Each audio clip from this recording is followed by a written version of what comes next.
ரியாலிட்டின்னு at least நம்ம தெரிஞ்சுக்கிட்டு நீங்கள் ஸ்ட்ரெஸ் ஆகாமல் படிங்க. நீங்கள் வாட்ச் பண்ணியிருக்கீங்களான்றது எனக்கு தெரியல. சக்ஸஸ் மீட்லாம் நம்ம பார்த்துருக்கோம்ல, நம்ம பார்த்து மோட்டிவேட் ஆகும்ல, அதில் நீங்கள் ஒன்று வாட்ச் பண்ணிங்களா? பேரண்ட்ஸை பற்றி யாருமே அந்த ப்ரெஷர் போடுறாங்க அதெல்லாம் பற்றி சொன்னதே இல்லை. ஏன் சொல்ல மாட்டுறாங்கன்றது எனக்கு தெரியல. அதை பார்த்து நம்ம என்ன நினச்சிட்டு இருக்கோம், எல்லார் வீட்லையும் எல்லா பேரண்ட்ஸும் சப்போர்ட் பண்ணுறாங்க போல், நம்ம வீட்டில் மட்டும்தான் இவங்க ப்ரெஷர் பண்ணிகிட்டு இருக்காங்க. அதுதான் இல்லை, எல்லார் வீட்லையும் இந்த ப்ரெஷர் இருக்குங்க. நீங்கள் பையனோ பொண்ணோ உங்களுக்கு ஒரு டைப் ஆஃப் ப்ரெஷர், பசங்களுக்கு ஒன்று பொண்ணுங்களுக்கு ஒன்று, எல்லாருக்கும் ப்ரெஷர் இருக்க தான் செய்யும். பேரண்ட்ஸ்க்கு அது புரிய மாட்டேங்குது. பேரண்ட்ஸ் என்ன நினைக்கிறீங்க, இந்த வீடியோ பேரண்ட்ஸ்க்கு அப்படின்னால அவங்கள்ட்ட தான் நான் பேசணும், அவங்கள்ட்ட நான் பேசுகிறேன். நீங்கள் என்ன நினச்சிட்டு இருக்கீங்க, இந்த எக்ஸாம்ஸ் வந்து semester, college exam, school exam அந்த மாதிரி அப்படிலாம் மெட்டீரியல் கலெக்ட் பண்ணவோ ஒரு சோர்ஸ் நாங்கள் ஒரு லைனுக்குள்ளே போய் ஃபிட் ஆகவே எங்களுக்கு 2 வருஷம் கிட்டத்தட்ட 3 வருஷமாச்சும் தேவைப்படும்.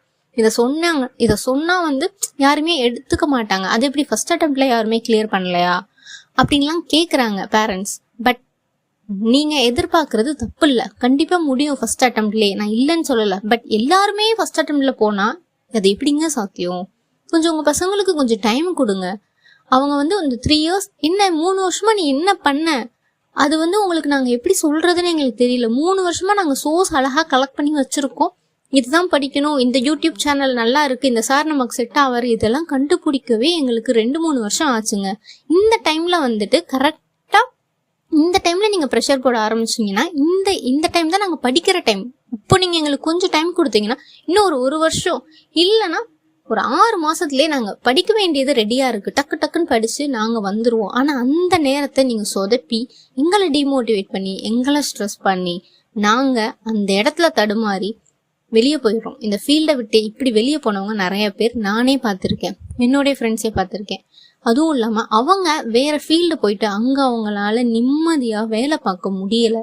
ஒரு ஆஸ்பிரண்ட்டாக எனக்கு புரியும், நம்ம ஒரு தடவை உள்ளே வந்துட்டோன்னா வெளியே போகவே முடியாது. நம்ம வேலை இல்லாமல் வெளியே போகிறதுக்கான மைண்ட் செட் வராது. ஏன் தெரியுமா, அவ்வளோ சாக்ரிஃபைஸ் நாங்கள் பண்ணியிருக்கோம், அவ்வளோ நோட்ஸ் எழுதியிருக்கோம், அவ்வளோ டைம் ஸ்பெண்ட் பண்ணியிருக்கோம், அவ்வளோ தேடி இருக்கோம். இதெல்லாம் விட்டுட்டு உன்னால் முடியாதுன்னு நீங்கள் சொன்னால் நாங்கள் எப்படிங்க வெளியே வர முடியும்? எங்களுக்கு தெரிஞ்சுதான் நாங்கள் இந்த ஃபீல்டில் 3-4 வருஷமாக இருக்கோம்.